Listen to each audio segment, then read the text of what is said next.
शुरुआत बड़ी खबर के साथ करेंगे, जहां पर देश के कई राज्यों में आज उपचुनाव होना है। दिल्ली से बड़ी खबर आपको बता रहे हैं। गुजरात, केरल, पंजाब और पश्चिम बंगाल में चुनाव होने हैं। गुजरात में त्रिकोणीय मुकाबला है तो पंजाब में आम आदमी पार्टी की साख दांव पर लगी है। 4 राज्यों की 5 विधानसभा सीटें हैं जहां पर उपचुनाव के लिए वोटिंग आज हो रही है। गुजरात की 2 सीटों के अलावा केरल, पंजाब, पश्चिम बंगाल की एक-एक सीट पर उपचुनाव हो रहे हैं। और इस खबर पर ज्यादा बातचीत के लिए सीधे रुख करते हैं। दिल्ली का संवाददाता मनोज शर्मा फोन लाइन पर हमारे साथ जुड़ गए हैं। मनोज, ये विधानसभा सीटों पर जो उपचुनाव हो रहे हैं कितने महत्वपूर्ण ये माने जा सकते हैं, क्योंकि आगामी विधानसभा चुनाव भी होने हैं। कह सकते हैं लिटमस टेस्ट इन्हें कहा जा रहा है। बिल्कुल, ये चुनाव जो हो रहे हैं ये सभी पार्टियों के लिए एक चुनौती है और ये एक टेस्ट के रूप में देखा जा रहा है इसको। हालांकि पंजाब की अगर बात करें तो आम आदमी पार्टी की भी इसमें साख दांव पर लगी है। जैसे दिल्ली में उन्होंने अपनी तमाम सीटें गंवाई थी, उसको लेकर आम आदमी पार्टी इस चुनाव को लेकर बड़ी सीरियस है और युद्ध स्तर पर इस पर काम कर रही है। घर घर जाकर वोटरों से कनेक्ट किया जा रहा था जिस इलाके में ये चुनाव है, तो बहुत अहम चुनाव ये माने जा रहे हैं। इसके अलावा गुजरात में भी 2 सीटों पर चुनाव है, केरल और पश्चिम बंगाल में भी चुनाव है एक सीट पर।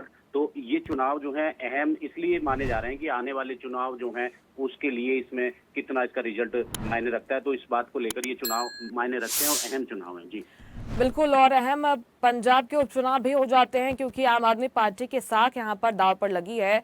क्या अपना गढ़ बचाने में आम आदमी पार्टी सीट बचाने में कामयाब होती है, या फिर कांग्रेस और बीजेपी के बीच भी यहाँ पर टक्कर देखी जा रही है? क्या त्रिकोणीय मुकाबला इस सीट पर कहा जा सकता है मनोज?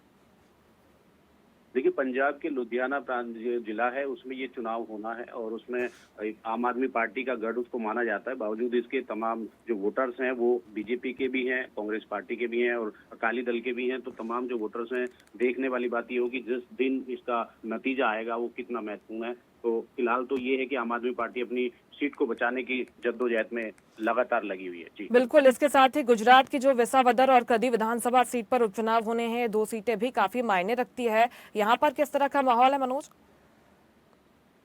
गुजरात में अगर देखा जाए तो बीजेपी का पल्ला थोड़ा भारी नजर आ रहा है। हालांकि कांग्रेस भी वहां पर अपना जो गढ़ बता रही है, लेकिन उसके बावजूद बीजेपी वहां पर मजबूत दिख रही है। वहां अगर बात हम करें पश्चिम बंगाल की, तो पश्चिम बंगाल में ममता बनर्जी का गढ़ माना जाता है। तो तमाम जो लोग हैं वो ममता बनर्जी की भी बात कर रहे हैं। हालांकि बीजेपी के लोग कहते हैं कि अब की बार जो है इसमें परिवर्तन देखने को मिलेगा।